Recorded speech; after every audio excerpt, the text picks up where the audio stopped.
حضرت شہربانو، حضرت زین العابدین اور حضرت زینب سلام اللہ علیہم، ان تینوں کو ایک اونٹ پہ باندھا گیا اور باقی اونٹوں پہ باقی سادات کو، حضور کی شہزادیوں کو باندھا گیا، رسیوں میں جکڑا گیا اور اونٹوں پہ باندھ کر کے کوفے کی جانب آگے آگے شہیدوں کے سر چل رہے ہیں اور پیچھے یہ قافلہ چل رہا ہے۔ اور جب یہ قافلہ وہاں سے گزرا جہاں لاشیں پڑی تھیں، امام زین العابدین 14 سال کے تھے اور بیمار تھے اور ان کا حوصلہ نہ ہوا، وہاں غشی ان کے اوپر آنے لگی اور وہ منظر ابن کثیر نے، باقی لوگوں سب نے لکھا ہے کہ پھر جب ان کی یہ حالت ہوئی تو پھر سیدہ زینب سلام اللہ علیہا، جنہوں نے ابھی تک بڑے حوصلے کے ساتھ ساری مشکلات کا مقابلہ کیا تھا، اب ان کے بندھن ٹوٹ گئے اور آنکھوں سے آنسو بہنے لگے اور سیدہ زینب تھے امام حسین رضی اللہ تعالیٰ عنہ کی لاش پہ کھڑے ہو کے، اور وہ روندی ہوئی لاش، ٹوٹی ہوئی ہڈیاں اور وہ پریشاں بدن، کٹا ہوا سر نیزے کی نوک پہ اور لاش یہ پڑی ہے، تو حضرت سیدہ زینب نے مدینے کی طرف منہ کر کے جو ہے وہ حضور سے فریاد کی، یا محمد آہو، یا محمد آہو، ھذا حسین بالآراء مزمل بالدماء، یا محمد آہو بناتوں کا سبایا۔ یا رسول اللہ، اے پیارے آقا، یا جد آہو، اے ہمارے نانا محترم، یہ دیکھیے آپ کا حسین پڑا ہوا ہے، بدن سے کپڑے اتار لیے گئے، خاک ہوائیں اڑا رہی ہیں اور اس کے اوپر چادر جو ہے وہ مٹی کی پڑ گئی ہے، حضور آپ کی اولاد کاٹ دی گئی، اور پھر کہا بناتوں کا سبایا، حضور دیکھیے آپ کی بیٹیوں کے ہاتھ باندھ دیے گئے ہیں، اونٹوں پہ کس دیا گیا ہے، سر شہیدہ آگے آگے چل رہے ہیں اور حضرت سیدنا امام حسین کا آگے آگے سر ہے۔ راستے کے اندر ایک جگہ آئی، رات گزری اور ان کو اتارا گیا۔ رات کا موقع تھا، ایک خاتون آئی اور اس نے کوئی کھانا پیش کیا ان کو اور کہا کہ میں کسی زمانے میں حضرت سیدہ فاطمہ الزہرا کی نوکری کیا کرتی تھی، ان کی لونڈی تھی، ان کی کنیز تھی، اور آج مجھے پتہ چلا کہ آپ لوگ گزر رہے ہیں، تو میں نے کہا کہ میں اپنی مخدومہ کے خاندان کی خدمت کروں۔ اور پھر اس نے کہا کہ اس وقت سیدہ کی گود میں ایک 6-7 ماہ کی بچی تھی جس کو زینب کہا کرتے تھے، تو سیدہ زینب نے کہا کہ اماں اگر پہچانتی ہو تو وہ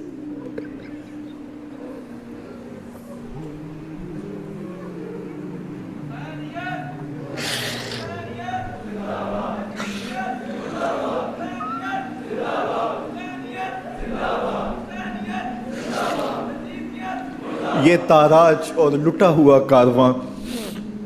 پھر وہاں سے کوفے میں کیسے پہنچا، اور کوفے کے اندر سیدہ زینب سلام اللہ علیہا نے وہ یزید کے دربار میں، ابن زیاد کے دربار میں وہ جرأت آمیز جو باتیں کہیں، اللہ اکبر، زینب کی زبان میں علی کی خطابت بول رہی تھی، اور پھر دشمن اور دوست سارے رونے لگے،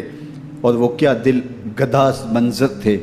اور پھر یہ سروں کا قافلہ اور سادات کرام کا مشکیں کسی ہوئی ہیں اور اونٹوں پہ باندھے ہوئے، ان کو وہاں سے پھر قادسیہ اور قادسیہ سے پھر دمشق یزید کے دربار میں پہنچایا گیا، اور وہاں سے یہ لٹے ہوئے خانمہ برباد تاراج لوگ مدینہ المنورہ میں کیسے پہنچے اور اہل مدینہ نے کیسے استقبال کیا، اور وہ منظر کتنا دلگداز تھا جب اہل مدینہ زینب سے پوچھتے تھے زینب حسین کہاں ہے؟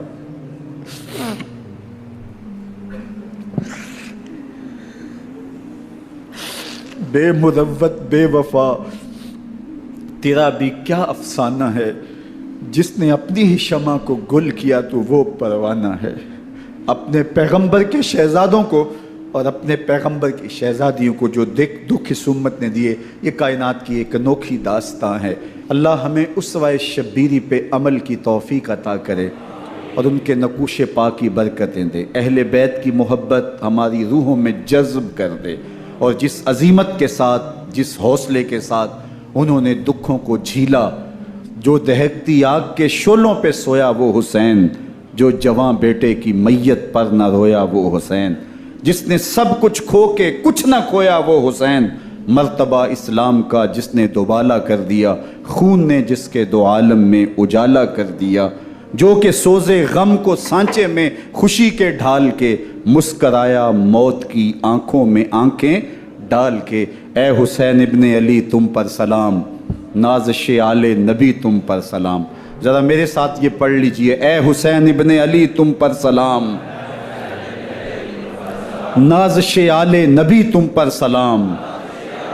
تم پہ لاکھوں رحمتیں لاکھوں سلام، اے شہیدان محبت کے امام، لالا گوں لالا بدن لالا کفن، اے چمن اندر چمن، زندگی ہی زندگی تیری حیات، اے حیات